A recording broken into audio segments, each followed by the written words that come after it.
In this video, I'm going to show you how to add video to OneNote. If you find this video useful, be sure to like and subscribe, and let's get right into it. To begin with, you'll need to navigate to the OneNote app. You can do this by opening your web browser and heading over to the OneNote website, or if you have the OneNote app installed on your computer, go ahead and launch that. Make sure you're logged into your Microsoft account to access your notebooks. Once you're in OneNote, look for the section where you can access your existing notebooks. This is typically labelled as My Notebooks. Give it a click and it should bring up a list of all the notebooks you have. If you don't have a notebook yet, you can create a new one, but for now we'll focus on adding a video to an existing notebook. Next, open the notebook to which you wish to add the video. You should now see the sections and pages within that notebook. Navigate to the page where you want to add your video, or create a new page if that works better for your organization. Once you have your notebook page open, it's time to add that video file.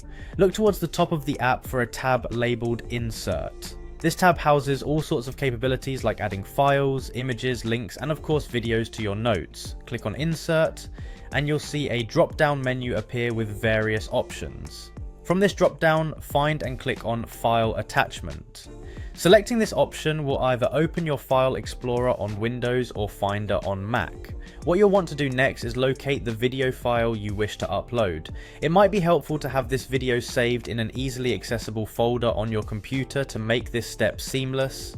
Navigate through your folders, locate the video file, and then click on it to select it. Once you've chosen your video, click Open, and voila.